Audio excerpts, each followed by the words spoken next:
Bonjour, nous sommes avec Sophie Vullier-Tavernier de la CNIL et nous allons parler de protection des données, qui est un sujet quand même pas à la mode, parce que c'est pas une mode, c'est quelque chose de fondamental.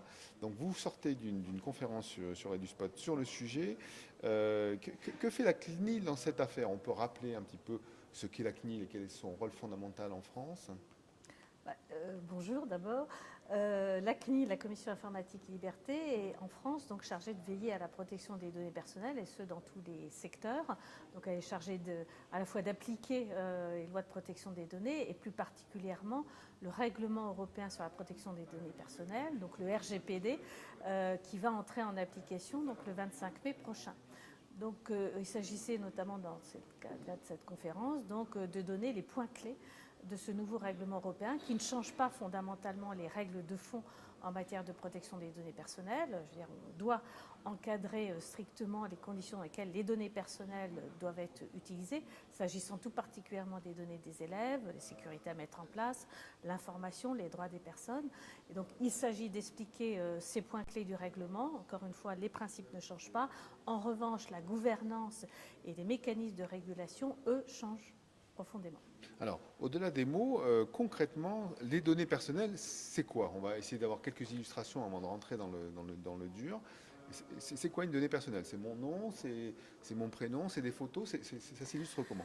Le champ est effectivement très large, parce que ce n'est pas simplement votre nom ou votre prénom ou votre numéro de sécurité sociale ou votre numéro de téléphone ou votre adresse, c'est également toutes les traces de connexion que vous pouvez laisser lorsque vous vous connectez à tel ou tel site, à tel ou tel moteur de recherche, etc. Donc vous avez des traces de connexion qui peuvent vous profiler, vous tracer, et donc ce sont également des données à caractère personnel. Au-delà de ça, quand vous parlez effectivement des photos, c'est aussi dispositif de reconnaissance faciale, c'est aussi la reconnaissance biométrique, ce qu'on appelle la reconnaissance biométrique. Donc les données biométriques rentrent également dans le champ de ce qu'on appelle les données personnelles. Alors pourquoi vouloir protéger des données des individus et des données personnelles? Parce que quelque part, bon, c'est pas dangereux de se faire des photos sur Facebook. En quoi c'est impliquant et en quoi c'est dangereux? Pourquoi il faut protéger les individus par rapport à ça? Ce n'est pas forcément dangereux, mais il est important que l'individu, d'une part, ait la maîtrise de ses données personnelles, qu'il sache à quoi vont être utilisées ces données personnelles pour éviter qu'elles soient utilisées à n'importe quelle fin, à des fins de profilage commercial, à des fins, par exemple, politiques, et puis éviter que vos données personnelles soient utilisées pour discriminer, par exemple, en cas d'un refus d'embauche, etc. On ne doit pas pouvoir, par exemple, utiliser vos données de votre profil Facebook pour vous refuser une embauche, par exemple. Ce n'est pas normal, ce n'est pas légal.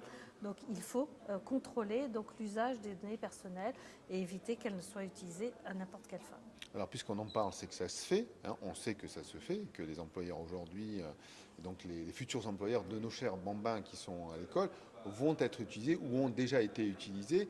Il y a eu des jurisprudences et des cas qui ont traité ça, mais donc comment lutter? Puisqu'on sait que la plupart du temps, ces données sont hébergées par des services extérieurs, donc les fameux GAFA, maintenant ils ont un peu changé de nom, mais donc comment maîtriser ça depuis la France ou depuis l'Europe?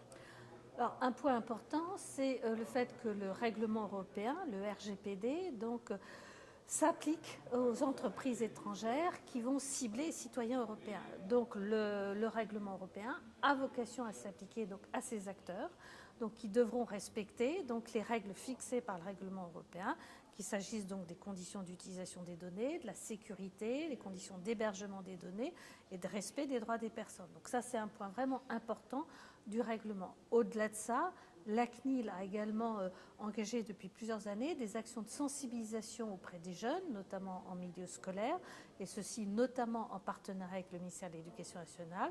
Donc on mène des actions de formation. On a également adopté un référentiel de formation des élèves qui est en cours de déclinaison dans les programmes scolaires. Et puis nous avons également créé, il y a quelques années, un collectif de plus de 70 acteurs, le collectif EduCNUM, qui a pour objet de développer une culture citoyenne du numérique. Donc, par un certain nombre d'actions, nous avons un site, nous développons des ressources pédagogiques en direction notamment des jeunes. Nous avons également lancé depuis plusieurs années un concours, les trophées EduCNUM, qui a pour objet d'inciter les étudiants à développer des ressources pédagogiques sur la protection de la vie privée en direction des plus jeunes. Donc, nous en sommes là à la 4e édition. qui rencontre un succès tout à fait intéressant.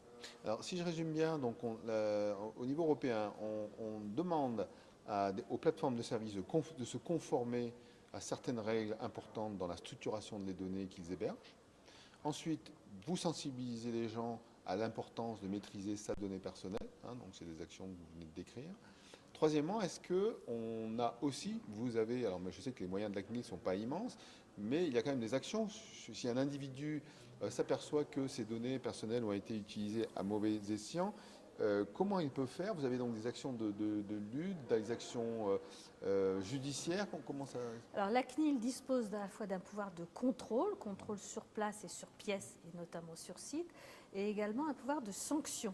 Et ce pouvoir de sanction a justement été renforcé avec le règlement européen, puisque la CNIL pourra infliger des sanctions pouvant aller jusqu'à 4% du chiffre d'affaires et jusqu'à 20 millions d'euros. Donc, ce qui est quand même des chiffres qui deviennent importants.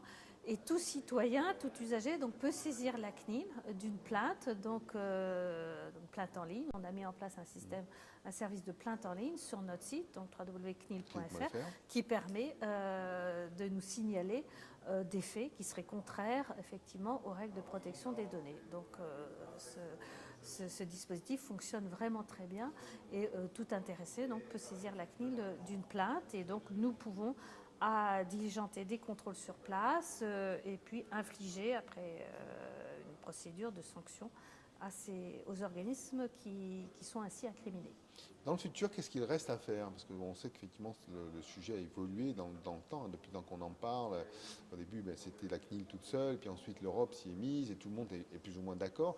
Est-ce qu'il y a d'autres chantiers à effectuer pour lutter, enfin pas pour forcément lutter, mais pour adapter ce contexte européen à la protection des données dans le monde numérique dans lequel nous sommes?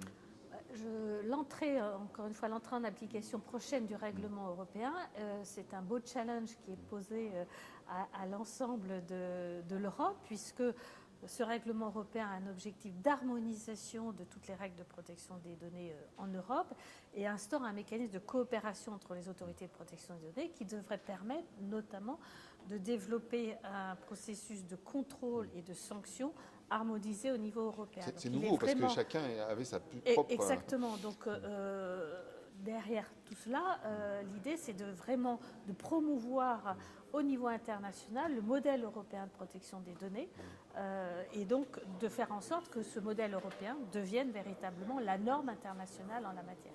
C'est ça qui est vraiment essentiel, le challenge qui nous est posé aujourd'hui. Bon, mais sur cette conclusion, je vous remercie Sophie Huillier-Tavernier. Merci.